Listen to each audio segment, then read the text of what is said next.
Hello साथियों, नमस्कार। Welcome to दृष्टि। सभी भावी शिक्षकगणों का स्वागत है आपके अपने ही प्लेटफॉर्म दृष्टि पर। ठीक है, बिल्कुल। आज की जो क्लास है उसमें बात करेंगे मनोविज्ञान के बेहतरीन प्रश्नों के साथ साथियों ऐसे क्वेश्चन जो आपके L1 और L2 के अंदर बार बार पूछे गए हैं और यही प्रश्न आपको 2025 के अंदर होने वाले पेपर के अंदर आपसे टकराएंगे। ठीक है, अब आपके ऊपर है, ठीक है, कि आप जो है वो क्लास क्लास के अंदर कब तक टेक पाते हैं। ठीक है, चलिए शुरुआत कर लेते हैं एक बेहतरीन लेवल के साथ में। ठीक है, आज की क्लास का देखो पहला क्वेश्चन भाई साथियों, अपना पहला क्वेश्चन करा कि सीखने का, ठीक है, क्लासिकल कंडीशनिंग सिद्धांत जो है इसका प्रतिपादन जो है वो किसके द्वारा किया गया, या फिर क्लासिकल कंडीशनिंग थ्योरी है इसके प्रतिपादक कौन है। अब देखो, सबसे पहले अगर आपसे पूछें क्लासिकल कंडीशनिंग, ठीक है, इसके अलावा आएगा अनुकूलित अनुक्रिया का सिद्धांत। ठीक है, अगर आपसे पूछें कि भाई अनुकूलित अनुक्रिया का सिद्धांत, साथियों यही इसका नाम है। ठीक है, अनुकूलित अनुक्रिया का सिद्धांत पूछे, या फिर आपसे क्लासिकल कंडीशनिंग सिद्धांत पूछे, या आपसे शास्त्रीय अनुबंधन का सिद्धांत पूछे। ठीक है, क्या पूछेगा? शास्त्रीय अनुबंधन का सिद्धांत पूछेगा। ठीक है, ये तीनों नाम साथियों, ये तीनों नाम जो हैं वो एक ही हैं। ठीक है, अगर आपसे क्लासिकल कंडीशनिंग थ्योरी पूछें तो भी वही बात है। ठीक है, अनुकूलित अनुक्रिया का सिद्धांत पूछें तो भी वही बात है, और अगर आपसे शास्त्रीय अनुबंधन का सिद्धांत पूछें तो भी वही बात है। सही आंसर हो जाएगा IP पावलोव। बिल्कुल, जिनका भी आंसर साथियों, जिनका भी आंसर यहाँ पे 2 नंबर आ रहा है, ठीक है, उनका बिल्कुल वैसे हो जाएगा IP पावलोव। साथियों IP पावलोव के द्वारा क्लासिकल कंडीशनिंग थ्योरी, ठीक है, अनुकूलित अनुक्रिया का सिद्धांत, या फिर आपसे पूछें कि शास्त्रीय अनुबंधन का सिद्धांत, या फिर आपसे पूछें कि शास्त्रीय अनुबंधन का सिद्धांत जो है ये किसके द्वारा दिया गया, या फिर इसके प्रतिपादक कौन है, तो सीधा आंसर कर देना IP पावलोव के द्वारा। ठीक है, देखो IP पावलोव ने साथियों इस सिद्धांत के अंतर्गत, भाई इस सिद्धांत में IP पावलोव ने जिसके ऊपर प्रयोग किया था वो जानवर था अपना कुत्ता। ठीक है, IP पावलोव ने कुत्ते के ऊपर जो है वो प्रयोग किया था। ठीक है, सिद्धांत कौन सा है? क्लासिकल कंडीशनिंग थ्योरी, अनुकूलित अनुक्रिया का सिद्धांत और शास्त्रीय अनुबंधन का सिद्धांत। ये तीनों नाम जो है वो एक ही है, इनमें से एक नाम है, यानी कि देखो इसके और भी नाम है। ठीक है, इस सिद्धांत के और भी नाम है, लेकिन ये तीनों नाम है ना, ये बार बार पूछे गए हैं। ये तीनों नाम एग्जाम के अंदर बार बार पूछे गए, इसलिए इन तीनों नामों को जो है वो बिल्कुल भी मत बोलना। क्लासिकल कंडीशनिंग थ्योरी, ठीक है, अनुकूलित अनुक्रिया का सिद्धांत और शास्त्रीय अनुबंधन का सिद्धांत। ठीक है, प्रयोग किस पे किया था? कुत्ते के ऊपर। ठीक है, किसने दिया था? IP Pavlov. साथियों IP पावलोव जो है, ठीक है, IP पावलोव जो है ये एक व्यवहारवादी सिद्धांतक है। ठीक है, व्यवहारवादी। ठीक है, IP पावलोव जो है ये एक व्यवहारवादी मनोवैज्ञानिक है। ठीक है, प्रयोग किया था कुत्ते के ऊपर, व्यवहारवादी मनोवैज्ञानिक है। आगे और भी ये प्रश्न आएंगे और इनकी चर्चा जो है वो हम आगे आगे की क्लास के अंदर और करेंगे। ठीक है, तो यहाँ पे आपका B ऑप्शन बिल्कुल सही हो जाएगा, IP पावलोव। ठीक है, देखो अगला क्वेश्चन, आज की क्लास का देखो अगला क्वेश्चन, अगला प्रश्न कह रहा कि हाँ जी, पावलोव द्वारा, ठीक है, निम्न में से किस सिद्धांत, ठीक है, किस अधिगम सिद्धांत का प्रतिपादन जो है वो किया गया। ठीक है, तो अभी हमने पढ़ा था कि IP पावलोव ने कौन सा दिया था? शास्त्रीय अनुबंधन का सिद्धांत। देखो साथियों यहाँ पे, अब देखो यहाँ पे भाई नाम जो है वो चेंज हो गया है, शास्त्रीय अनुबंधन का सिद्धांत आ गया। ठीक है, तो मैंने आपको कहा था कि ये तीनों नाम बड़े इंपॉर्टेंट है, और यही यही नाम जो है वो आपके एग्जाम के अंदर सीधे पेपर के अंदर आपको देखने को मिलेंगे। ठीक है, अब देखो हम यहाँ पे बात करें प्रयास और त्रुटि के सिद्धांत की। ठीक है साथियों, किसकी बात करें? प्रयास और त्रुटि का सिद्धांत। ठीक है, ट्रायल और एरर थ्योरी। ठीक है, अंग्रेजी में इसको कहेंगे ट्रायल और एरर थ्योरी। ठीक है, तो ट्रायल और एरर थ्योरी यानी कि प्रयास और त्रुटि का सिद्धांत जो है ये अपने दिया था किसने? ये तो दिया था भाई थॉर्नडाइक ने। ठीक है, प्रयास और त्रुटि का सिद्धांत जो है ये किसने दिया था? ये दिया था थॉर्नडाइक ने। ठीक है, थॉर्नडाइक ने ये प्रयोग किया था बिल्ली के ऊपर। साथियों थॉर्नडाइक ने, ठीक है, जिस जानवर के ऊपर प्रयोग किया था वो थी एक भूखी बिल्ली। ठीक है, तो प्रयास और त्रुटि का सिद्धांत, ठीक है, अपने ये दिया था थॉर्नडाइक ने और प्रयोग किया था बिल्ली के ऊपर। उसके बाद में यहाँ पे हम बात करें पावलोव की, तो पावलोव का हो गया शास्त्रीय अनुबंधन का सिद्धांत और प्रयोग किया था कुत्ते के ऊपर। ठीक है, तो प्रयोग हो गया कुत्ते के ऊपर। उसके बाद में अगर हम यहाँ पे बात करें क्रिया प्रसूता अनुबंधन के सिद्धांत की, ठीक है, किसके साथियों? क्रिया प्रसूता अनुबंधन का सिद्धांत, तो इसके प्रतिपादक हो जाएगी BF स्किनर। ठीक है, B.F. स्किनर। और साथियों यहाँ पे हम सूझ के सिद्धांत की बात करें, ठीक है, सूझ का सिद्धांत या फिर आए अंतर्दृष्टि सूझ का सिद्धांत, ठीक है, दोनों एक ही है, अंतर्दृष्टि सूझ का सिद्धांत या फिर सूझ का सिद्धांत। तो इसके प्रतिपादक हो जाएगा कौन, इसके प्रतिपादक हो जाएगी कोहलर, ठीक है, इसके प्रतिपादक जो है वो कोहलर हो जाएंगे। तो यहाँ पे आपका पूछा है पावलोव का, तो पावलोव का बी ऑप्शन जिनका भी आ रहा है उनका बिल्कुल सही हो जाएगा, शास्त्रीय अनुबंधन का सिद्धांत, ठीक है। इसके अलावा देखो प्रयास और त्रुटि का सिद्धांत थॉर्नडाइक, ठीक है, प्रयोग किस पे किया था, तो प्रयोग किया था भूखी बिल्ली के ऊपर, ठीक है। उसके बाद में शास्त्रीय अनुबंध का सिद्धांत ये मैंने आपको बता दिया, IP पावलोव, ठीक है।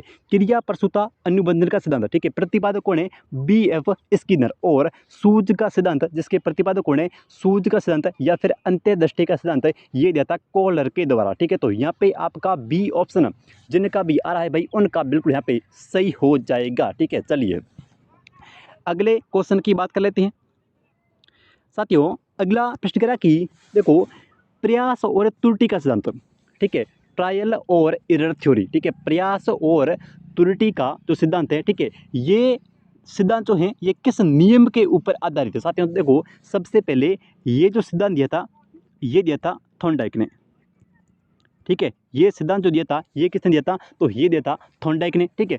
प्रयोग किसके ऊपर किया, ठीक है, प्रयोग जो है ये किसके ऊपर किया, तो ये क्या था बिल्ली पर, ठीक है, एक भूखी बिल्ली के ऊपर साथियों, एक भूखी बिल्ली के ऊपर जो है वो थॉर्नडाइक के द्वारा प्रयोग किया गया और प्रयास और त्रुटि का जो सिद्धांत है ये दिया गया, ठीक है। तो ये जो सिद्धांत है ये साथियों जो सिद्धांत है ये बहुप्रतिक्रिया के नियम के ऊपर आधारित है, ठीक है। ये जो सिद्धांत है ये अपना बहुप्रतिक्रिया का जो नियम है उसके ऊपर आधारित है, क्योंकि देखो बिल्ली को एक पिंजरे के अंदर जो है वो बंद किया गया, ठीक है, इस प्रकार से बाहर जो है वो मछली का टुकड़ा रखा गया और यहाँ पे इस पिंजरे के अंदर एक जो है वो लीवर लगा हुआ है, ठीक है।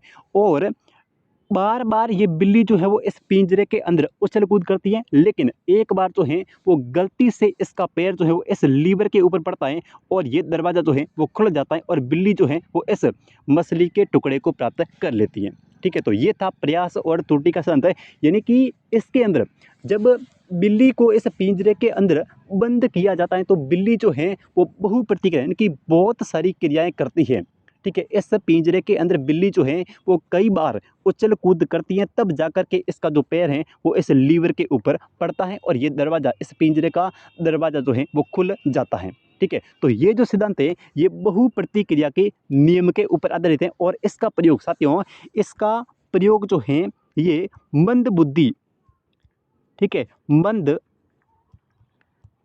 बुद्धि, ठीक है, जिन बालकों की बुद्धि जो बालक जो होते हैं साथियों वो मंद बुद्धि के होते हैं उनके लिए जो है वो इस सिद्धांत ये जो सिद्धांत है ये कारगर है, प्रयास और त्रुटि का सिद्धांत, ठीक है। इसमें क्या होता है कि बार बार प्रयास किया जाता है, ठीक है, एक बार प्रयास किया असफल होना, फिर प्रयास किया फिर असफल होना, तो इस प्रकार से इस सिद्धांत के अंदर जो है वो बार बार प्रयास किया जाता है, इसलिए इसको बहुप्रतिक्रिया के नियम के ऊपर आधारित है। तो यहाँ पे आपका बी ऑप्शन जिनका भी आ रहा है उनका बिल्कुल यहाँ पे सही हो जाएगा, ठीक है। चलिए अगले क्वेश्चन की बात कर लेते हैं। हाँ जी, अगला प्रश्न कह रहा कि प्रयास और त्रुटि का सिद्धांत, ठीक है, ट्रायल और एरर थ्योरी, इस सिद्धांत के प्रतिपादक कौन है, तो इस सिद्धांत के प्रतिपादक मैंने आपको दिया कौन हो जाएंगे, थॉर्नडाइक हो जाएंगे, ठीक है। इस सिद्धांत के जो प्रतिपादक हैं वो कौन है, थॉर्नडाइक है, ठीक है। प्रयोग किस पे किया था, तो भूखी बिल्ली के ऊपर, ठीक है। अब देखो IP पावलोव, ठीक है, कौन सा, अनुकूलित अनुक्रिया का सिद्धांत, ठीक है। एक भी साथियों भूल मत जाना, कोई भी एग्जाम कोई भी क्वेश्चन जो है वो यहाँ से आपसे पूछा जा सकता है, ठीक है। देखो अनुकूलित अनुक्रिया का सिद्धांत इसको कहते हैं कंडीशनल थ्योरी और इसको बोलते हैं शास्त्रीय अनुबंधन का सिद्धांत, ठीक है। प्रतिपादक पूछे तो कर देना IP पावलोव, ठीक है। प्रयास और त्रुटि का सिद्धांत, ठीक है, ये हो जाएगा थॉर्नडाइक ने, ठीक है। स्किनर का कौन सा, क्रिया प्रसूता, स्किनर का क्रिया प्रसूता अनुबंधन का सिद्धांत, ठीक है। क्रिया प्रसूता अनुबंधन का जो सिद्धांत है, ठीक है, इसके प्रतिपादक कौन है, तो इसके हैं B.F. स्किनर और कोहलर का कौन सा, सूझ का सिद्धांत, ठीक है, सूझ का सिद्धांत, ठीक है। ये किसने दिया था, तो ये अपने दिया था कोहलर के द्वारा। तो इनमें से देखो सबसे पहले पावलोव अनुकूलित अनुक्रिया का सिद्धांत, ठीक है, प्रयास और त्रुटि का सिद्धांत, ठीक है, ट्रायल और एरर थ्योरी थॉर्नडाइक, ठीक है, स्किनर क्रिया प्रसूता अनुबंधन का सिद्धांत और इसके अलावा कोहलर ने दिया था सूझ का सिद्धांत यानी कि अंतर्दृष्टि का सिद्धांत। तो यहाँ पे पूछा है आपसे प्रयास और त्रुटि, तो हो जाएगा बी ऑप्शन सही, थॉर्नडाइक। ठीक है, चलिए अगले क्वेश्चन की बात कर लेते हैं साथियों। अगला प्रश्न कह रहा कि अधिगम अंतरण का थॉर्नडाइक सिद्धांत जो है वो कहा जाता है। ठीक है, अधिगम अंतरण थॉर्नडाइक का सिद्धांत कहा जाता है। ये रीट L1 2016 के अंदर पूछा गया क्वेश्चन है। ठीक है, समानता का सिद्धांत, अनुरूप तत्वों का सिद्धांत, औपचारिक नियमों का सिद्धांत, या फिर इनमें से कोई नहीं। साथियों अधिगम अंतरण का तो थॉर्नडाइक का सिद्धांत है, इसको हम अनुरूप तत्वों का सिद्धांत कहते हैं। ठीक है, तो बी ऑप्शन यहाँ पे बिल्कुल सही हो जाएगा। इसको जो है वो अनुरूप तत्वों का सिद्धांत जो है वो कहते हैं। ठीक है, तो बी ऑप्शन यहाँ पे सही कर देना, अनुरूप तत्वों का सिद्धांत है। ठीक है, चलिए अगले क्वेश्चन की बात कर लेते हैं। ठीक है, आज की क्लास का देखो अपना अगला क्वेश्चन भाई। हाँ जी, अगला प्रश्न कह रहा है कि जिन प्रतिक्रियाओं, साथियों देखो अगला प्रश्न कह रहा है कि जिन प्रतिक्रियाओं को सीखने के उपरांत संतुष्टि की प्राप्ति होती है उन्हें सीख लिया जाता है, यह है। ठीक है, सबसे पहले देखो हम यहाँ पे बात करेंगे किसकी, थॉर्नडाइक की। ठीक है, किसकी बात करेंगे भाई, थॉर्नडाइक की बात करेंगे साथियों। थॉर्नडाइक ने सीखने के नियमों का प्रतिपादन किया।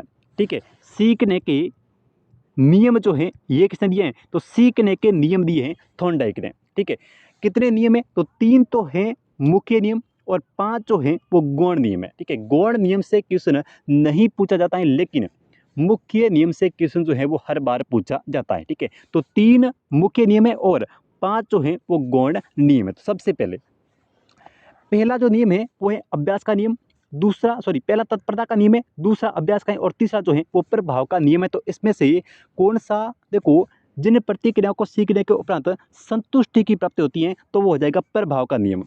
ठीक है, संतुष्टि, जिन प्रतिक्रियाओं को सीखने के उपरांत संतुष्टि की प्राप्ति होती है तो उसके अंदर लगेगा प्रभाव का नियम। तो ये थॉर्नडाइक के 3 मुख्य नियम है, अभ्यास का नियम, तत्परता का नियम और प्रभाव का नियम। ठीक है, अब देखो सबसे पहले यहाँ पे अभ्यास का नियम क्या कहता है साथियों। अगर हम यहाँ पे अभ्यास के नियम की बात करें तो ये कहता है कि किसी भी चीज़ को सीखने के लिए, किसी भी कार्य को सीखने के लिए जब हम बार बार अभ्यास करेंगे तो उस कार्य को करना हम जो है वो सीख जाएंगे। ये अपना कहते हैं अभ्यास का नियम। जैसे किसी को कंप्यूटर के ऊपर, साथियों किसी को कंप्यूटर के ऊपर टाइपिंग नहीं आती है। ठीक है, माना कि किसी को कंप्यूटर के ऊपर जो है वो टाइपिंग नहीं आती है, लेकिन जब वो बार बार प्रयास करेगा और प्रयास करने के बाद वो उस टाइपिंग को सीख जाएगा, ये कहता है ये कहता है अभ्यास का नियम। ठीक है, उसके बाद में तत्परता का नियम क्या कहता है साथियों। तत्परता का नियम कहता है कि अगर किसी भी कार्य को करने के लिए अगर हम शारीरिक और मानसिक रूप से अगर तैयार हैं, ठीक है, किसी भी कार्य को करने के लिए अगर हम शारीरिक और मानसिक रूप से अगर तैयार हैं तो उस कार्य को करना हम क्या करेंगे, सीख जाएंगे। ये कहता है तत्परता का नियम। ठीक है, उसके बाद में जिन कार्य को करने के बाद में अगर हमें संतुष्टि की प्राप्ति होती है तो उस कार्य को करना हम सीख जाते हैं। ये कहता है प्रभाव का नियम। तो ये थॉर्नडाइक ने, ठीक है, 3 मुख्य नियम बताए हैं और 5 जो है वो गौण नियम बताए हैं, सीखने के नियम। ठीक है, तो तीनों में से यहाँ पे आपसे पूछा संतुष्टि का, तो संतुष्टि अगर किसके, प्रभाव के नियम के अंतर्गत। ठीक है, तो इस क्वेश्चन का आपका 3 नंबर जिनका भी आ रहा है उनका बिल्कुल सही हो जाएगा, प्रभाव का नियम। ठीक है, चलिए अगले क्वेश्चन की बात कर लेते हैं। आज की क्लास का अपना अगला प्रश्न कह रहा है कि थॉर्नडाइक के, ठीक है, प्रभाव का नियम, ठीक है, प्रभाव का नियम शैक्षणिक महत्व नहीं है। देखो साथियों थॉर्नडाइक ने सीखने के 3 मुख्य नियम बताए और 5 गौण नियम बताए हैं। ठीक है, थॉर्नडाइक ने सीखने के 5 मुख्य नियम, ठीक है, 3 मुख्य नियम और 5 जो हैं वो गौण नियम बताइए। ठीक है, तो इसमें से प्रभाव के नियम का शैक्षणिक महत्व नहीं है। ठीक है, शिक्षा के अंदर इस प्रभाव की जो प्रभाव का नियम है, ठीक है, उसका शैक्षणिक महत्व नहीं है। ठीक है, रुचियों में वृद्धि, ठीक है, समयों पर नियंत्रण, अपराधी बालकों का उपचार, ये भी है, लेकिन स्मरण शक्ति के अंदर कमी। साथियों अगर हम यहाँ पे चौथे ऑप्शन की बात करें, स्मरण, ठीक है, स्मरण शक्ति यानी कि याद करने की शक्ति जो है उसके अंदर कमी, ये प्रभाव के नियम से संबंधित नहीं है। ठीक है, बाकी आपका रुचियों में वृद्धि, ये प्रभाव के नियम का एक शैक्षणिक महत्व है। ठीक है, स्वयंगों पर नियंत्रण, ये भी प्रभाव के नियम का एक शैक्षणिक महत्व है। ठीक है, अपराधी बालकों का उपचार है, ये भी है, लेकिन स्मरण शक्ति के अंदर कमी, ये प्रभाव के नियम का एक शैक्षणिक महत्व नहीं है। ठीक है, तो जिनका भी आंसर यहाँ पे डी आ रहा है, ठीक है, उनका बिल्कुल सही हो जाएगा, स्मरण शक्ति में कमी। ठीक है, चलिए अगले क्वेश्चन की बात कर लेते हैं। हाँ जी, अगला प्रश्न कह रहा है कि क्रिया प्रसूता अनुबंध का सिद्धांत, ठीक है, पुनर्बलन, और जहां पर भी पुनर्बलन आ गया वहां पर आ जाएंगे बी एफ स्किनर, ठीक है, जहां पर भी पुनर्बलन शब्द आएगा वहां पर, क्योंकि बी एफ स्किनर साथियों, बी एफ स्किनर एकमात्र ऐसे मनोवैज्ञानिक थे जिन्होंने पुनर्बलन के ऊपर सबसे ज़्यादा महत्व यानी कि सबसे ज़्यादा बल दिया है पुनर्बलन के ऊपर, ठीक है, किसने? बी एफ स्किनर ने। पुनर्बलन क्या होता है? किसी भी क्रिया को करने के बाद में दिया जाने वाला एक पुरस्कार जो है उसको हम कहते हैं पुनर्बलन, ठीक है। तो पुनर्बलन जो है ये अपना सकारात्मक भी हो सकता है और ये जो है वो नकारात्मक भी हो सकता है, ठीक है। अब देखो, माना कि एक कक्षा के अंदर एक बालक जो है वो टॉप करता है और टॉप करने के बाद में उसको जो है वो पुरस्कार दिया जाता है, तो उसको हम बोलते हैं पुनर्बलन देना, ठीक है। तो ये जो है क्रिया प्रसूता अनुबंधन यानी कि पुनर्बलन के प्रतिपादक कौन है? तो हो जाएगा बी एफ स्किनर, क्योंकि सबसे ज़्यादा पुनर्बलन के ऊपर महत्व दिया किसने? बी एफ स्किनर ने, ठीक है। तो इस क्वेश्चन का बी ऑप्शन जिनका भी आ रहा है उनका बिल्कुल सही हो जाएगा। क्रिया प्रसूत अनुबंधन का सिद्धांत इसके प्रतिपादक हो जाएगी बी एफ स्किनर, ठीक है। प्रयोग किस पे कहता? तो प्रयोग कहता कबूतर और प्लस चूहे के ऊपर प्रयोग किया, और ये जो है ये एक व्यवहारवादी मनोवैज्ञानिक है, ध्यान रखना भाई, ठीक है, व्यवहारवादी मनोवैज्ञानिक है, ठीक है। देखो, मैंने आपको कहा था एक क्वेश्चन आपसे संज्ञानवादी और व्यवहारवादी मनोवैज्ञानिक से जरूर पूछा जाएगा, ठीक है। सबसे पहले देखो, हमने सबसे पहले पढ़ा था आईपी पावलो, व्यवहारवादी है, ठीक है। उसके बाद में थॉर्नडाइक का प्रयास और त्रुटि का सिद्धांत, ठीक है। तो थॉर्नडाइक जो है ये भी एक व्यवहारवादी है, और यहाँ पे अगर हम बात करें किसकी, बी एफ स्किनर के, ठीक है, जो क्रिया प्रसूता अनुबंधन का जो सिद्धांत है इसके प्रतिपादक हैं बी एफ स्किनर, और बी एफ स्किनर जो है ये भी एक व्यवहारवादी मनोवैज्ञानिक हैं, ठीक है। तो इस क्वेश्चन का बी ऑप्शन बिल्कुल सही हो जाएगा। क्रिया प्रसूता अनुबंधन का सिद्धांत ये हो जाएगा बी एफ स्किनर। प्रयोग किस पे किया? तो प्रयोग कहता कबूतर और चूहे के ऊपर भाई, ठीक है। चलिए अगले क्वेश्चन की बात कर लेते हैं। और हाँ जी, अगला प्रश्न कह रहा है कि पारितोषिक तथा दंड के माध्यम से सीखना अधिगम के किस सिद्धांत से संबंधित हैं? चलिए देखो साथियों, पारितोषिक और दंड, ठीक है, ये दोनों, ठीक है, ये दोनों प्रकार है पुनर्बलन के, ठीक है। किसके प्रकार है? पुनर्बलन के प्रकार हैं, और जहाँ पर भी ध्यान रहे पुनर्बलन शब्द आ जाएगा वहाँ पे करना है बी एफ स्किनर, ठीक है। बी एफ स्किनर ने पुनर्बलन को सबसे ज़्यादा महत्वपूर्ण माना है, ठीक है। अगर किसी ऐसे भी पूछे कि निम्नलिखित में से किस मनोवैज्ञानिक ने पुनर्बलन को सबसे ज़्यादा महत्वपूर्ण माना है, तो ये माना है स्किनर ने, ठीक है। पुनर्बलन क्या होता है? कोई भी बालक जो है वो अगर कक्षा के अंदर टॉप करता है तो उसको कुछ इनाम दिया जाता है, उसको हम कहेंगे पुनर्बलन, ताकि वो उस कार्य को यानी कि अगली बार, ठीक है, अगली कक्षा के अंदर वो उतनी ही मेहनत करेगा टॉप करने के लिए। तो ये होता है पुनर्बलन, और पुनर्बलन के ऊपर सबसे ज़्यादा बल दिया किसने? बी एफ स्किनर ने। तो यहाँ पे देखो, पारितोषिक तथा दंड के माध्यम से सीखना ये होता है अपना क्रिया प्रसूता अनुबंधन का सिद्धांत, ठीक है। प्रतिपादक पूछें तो करना है बी एफ स्किनर, ठीक है। तो इस क्वेश्चन का देखो बी ऑप्शन, इस क्वेश्चन का आपका बी ऑप्शन जिनका भी आ रहा है उनका बिल्कुल सही हो जाएगा, क्रिया प्रसूत अनुबंधन का सिद्धांत, ठीक है। चलिए अगले क्वेश्चन की बात कर लेते हैं भाई।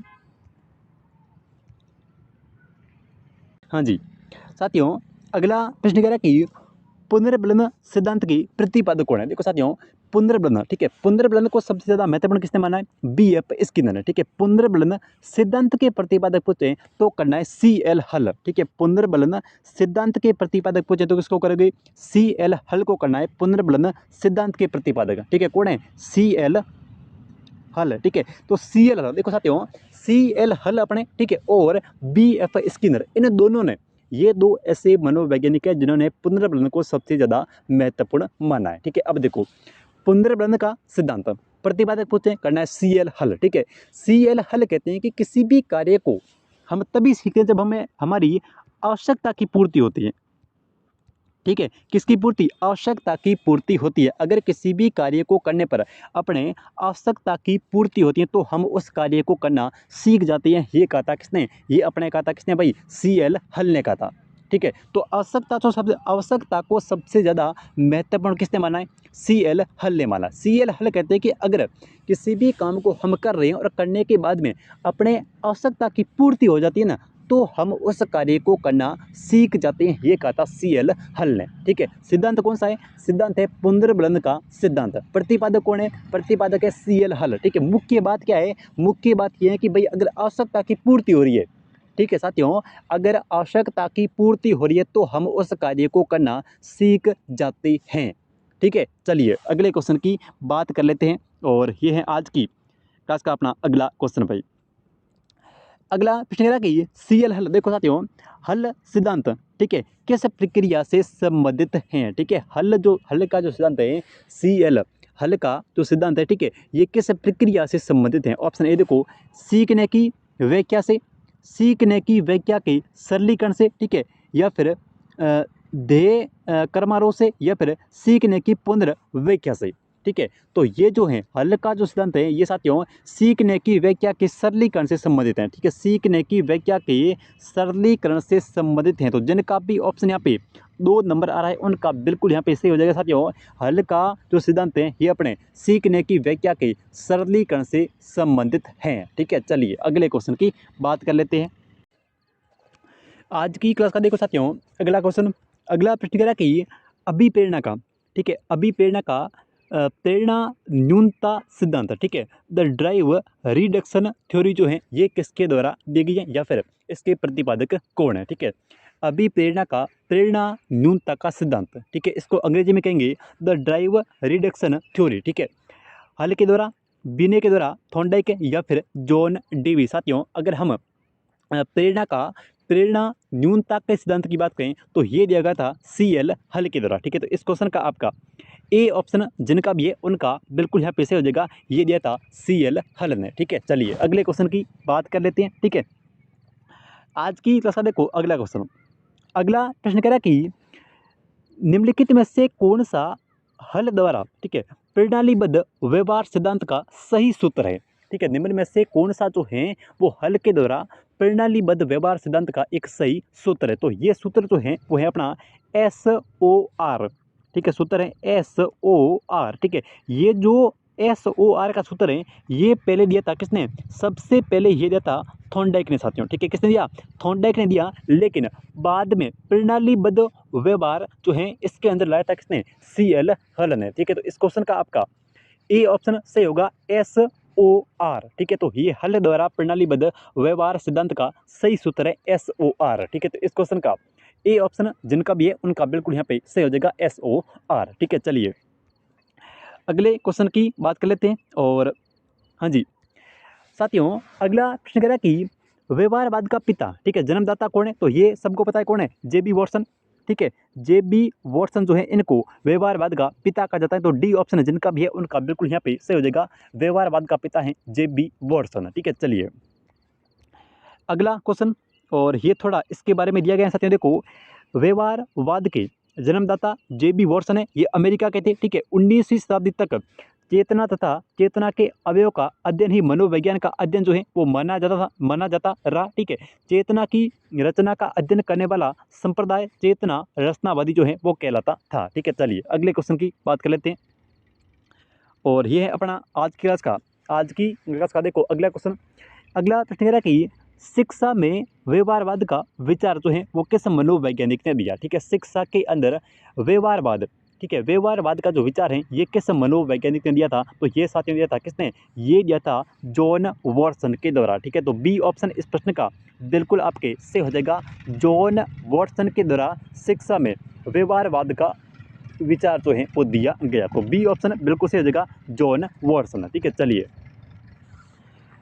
अगला क्वेश्चन देखो।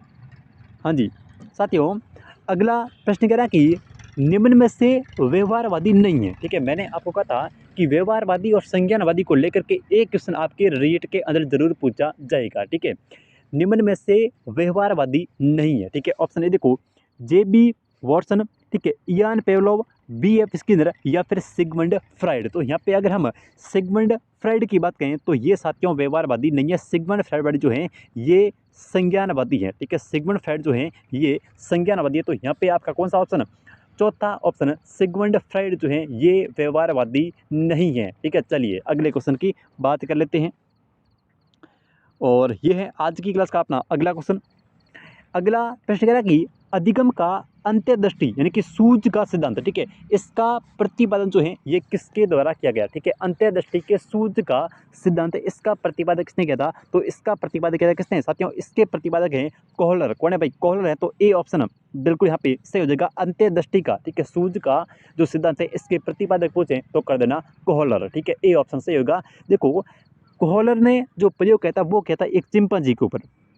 ठीक है, किसके ऊपर प्रयोग किया, एक चिंपांजी के ऊपर प्रयोग किया। ठीक है, इस चिंपांजी को इस प्रकार के बॉक्स के अंदर जो है वो बंद कर दिया गया, और उसके बाद में यहाँ पर जो है वो केले का एक, ठीक है, यहाँ पे जो है वो केले का एक झुंड जो है, इनकी केले का एक गुच्छा जो है वो यहाँ पर रखा गया। ठीक है, उसके बाद में देखो ये जो सिद्धांत है अपने अंत्यदृष्टि सूझ का जो सिद्धांत है ये कहता है कि किसी भी विषय वस्तु को बारे में एकदम से यानी कि अचानक से ज्ञान हो जाना। ठीक है, जैसे पहले ये चिंपांजी जो है वो इस केले को गुच्छे को लेने का प्रयास करता है, लेकिन इसका जो है वो हाथ नहीं पहुंच पाता है। ठीक है, और बाद में यहाँ पर इस प्रकार से सड़ जो है वो इस चिंपांजी को दिखाई देती है, और इस सड़ के माध्यम से साथियों, इस सड़ के माध्यम से इस केले के गुच्छे को जो है वो पिंजरे की ओर जो है वो खींच लेता है। तो ये हो गया अपना कौन सा, ये हो गया अंत्यदृष्टि का सिद्धांत यानी कि सूझ का सिद्धांत। ठीक है, इसमें होता क्या है कि अचानक से किसी भी आकस्मिक ज्ञान होना। ठीक है, एकदम से किसी भी विषय वस्तु के बारे में ज्ञान होना, तो उसको हम कहेंगे सूझ का सिद्धांत। जैसे आप जो है वो रास्ता के अंदर जा रहे हो और जाते जाते आपके पीछे जो है वो एक कुत्ता दौड़ना शुरू कर देता है, कुत्ता जो है वो भागना शुरू कर देता है। ठीक है, और आप आगे जो है वो भागते रहते हैं और अचानक से आपको जो है वो एक पत्थर दिखाई देता है, और आप उस पत्थर को लेकर के, ठीक है, कुत्ते के सामने कहते हैं कि हाँ अब आप, ठीक है, मेरे हाथ में जो है वो पत्थर है। तो इनकी उस पत्थर के बारे में आपको अचानक से ज्ञान हो गया। आकस्मिक जो है वो किसी भी घटना के बारे में आकस्मिक आपको जो है वो ज्ञान हो जाना, सूझ हो जाना, उसको हम कहते हैं आकस्मिक या फिर सूझ का सिद्धांत। ठीक है, तो यहाँ पे ये दिया था कोहलर ने। ठीक है, तो ए ऑप्शन इस प्रश्न का सही होगा। हम अगले क्वेश्चन की बात कर लेते हैं। देखो वे क्या देख लेते हैं, कोहलर का अंत्यदृष्टि सिद्धांत। ठीक है, इस सिद्धांत के उपनाम भी है। देखो गेस्टाल्टवादी कहते हैं इसको, गेस्टाल्टवादी सिद्धांत। ठीक है, पूर्ण से अंश का सिद्धांत। ठीक है, इसके अलावा समग्रवाद का सिद्धांत। ठीक है, अंत्यदृष्टि का सिद्धांत, सुटुर और समझदार का सिद्धांत कहते हैं। ठीक है, इसके शैक्षिक निहितार्थ देख लेते हैं। शैक्षिक निहितार्थ में गणित, विज्ञान, व्याकरण जैसी तार्किक विषयों का अध्ययन इस विधि से किया जाता है। ठीक है, ये सिद्धांत बालकों की बुद्धि, कल्पना और तर्क शक्ति का क्या करता है, विकास करता है। ठीक है, ये जो सिद्धांत है ये बालकों की बुद्धि, कल्पना और तर्क शक्ति का विकास करता है। ठीक है, चलिए अगला प्रश्न कह रहा है कि निम्नलिखित में से कौन सा युग्म जो है वो यहाँ पर सही है। ठीक है, सबसे पहले पावलोव उत्सर्जित अनुक्रिया, ये नहीं है। ठीक है, कोहलर अंत्यदृष्टि बिल्कुल सही है, सूझ का सिद्धांत। ठीक है, सूझ का सिद्धांत। ठीक है, उसके बाद में थॉर्नडाइक की क्रिया प्रसूता दिया था बी एफ स्किनर ने। ठीक है, बी एफ स्किनर ने, और इसके बाद में स्किनर अधिगम के नियम दिए थे थॉर्नडाइक ने।